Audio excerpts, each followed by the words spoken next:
राहुल गांधी को मोदी सर ने मानहानि मामले में हुई सजा तो सुर्खियों में थी ही। इस बीच संसद से उनकी सदस्यता रद्द हो गई है। ऐसे में अब विपक्ष और पक्ष के बीच ये मामला चर्चा में बना हुआ है। उनकी प्रतिक्रियाएं भी देखने को मिल रही हैं। विपक्ष के सभी नेताओं ने एकजुट होकर इस फैसले का विरोध किया है और इसे लोकतंत्र की हत्या करार दिया है। साथ ही भारतीय जनता पार्टी को भी आड़े हाथों लिया है।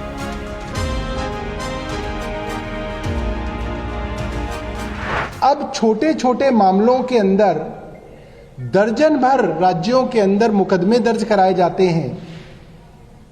मुकदमे दर्ज करा के फास्ट ट्रैक कोर्ट के अंदर बड़े बड़े विपक्षी दल के नेताओं के खिलाफ फैसले आ रहे हैं।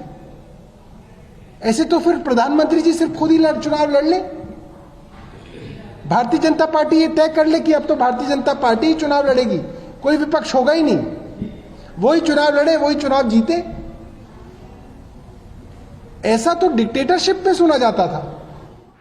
भारतीय जनता पार्टी को लोकतंत्र के कोई उसूलों का ना परवाह है, ना उसका सम्मान है, और वो लोग कुछ भी अपनी बात करने के लिए कुछ भी मोड़ तोड़कर कॉन्स्टिट्यूशन की धज्जियां उड़ा सकते हैं। आज तक देश के इतिहास में नहीं हुआ है कि डेफेमेशन नोटिस पे, डेफेमेशन केस में 2 साल की सजा सुना दी जाए। तो एक तो पहले जिस तरीके से सजा सुनाई गई, उस पर स्टे नहीं लाया गया, हायर कोर्ट पे अप्रोच करने का समय है, उससे पहले ही आपने डिस्क्वालिफिकेशन कर दिया। ये बहुत ही शर्मनाक है। एंड आई थिंक ये जो ये परंपरा रही है देश के प्रजातंत्र की, कि जब भारतीय जनता पार्टी के पास 2 MPs थे तभी भी उनको पूरा सम्मान विपक्ष का मिलता था, पर आप लोग उसको आए दिन कुचल रहे हैं, लोगों की आवाज बंद करने का काम कर रहे हैं। बेहद ही शर्मनाक है और दुखद दिन है प्रजातंत्र के लिए आज। उत्तर प्रदेश में समाजवादी पार्टी के कई सदस्यों की सदस्यता इन्होंने बीजेपी के लोगों ने ली है। आज कांग्रेस के पार्टी के सबसे बड़े नेता की सदस्यता गई है।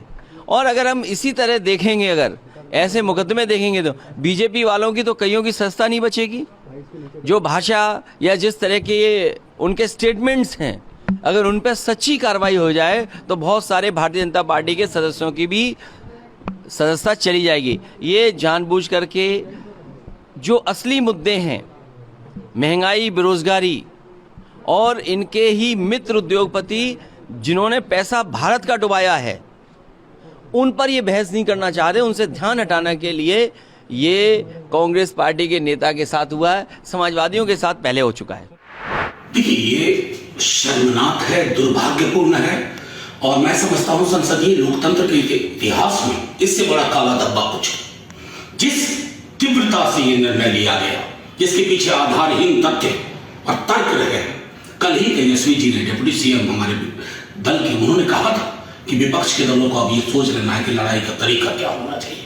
और आज देखिए, जो राहुल जी ने कैम्ब्रिज में कहा डेमोक्रेसी के पर संकट के बाद, आपने तस्दीक कर दी।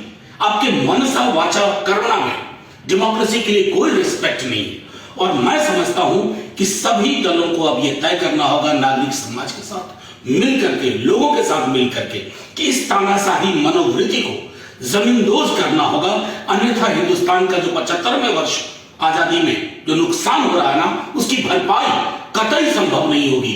ये सिर्फ राहुल गांधी का की लोकसभा सदस्यता रद्द नहीं हुई है, लोकतंत्र मृत घोषित हुआ आज। Official declaration of the death of democracy.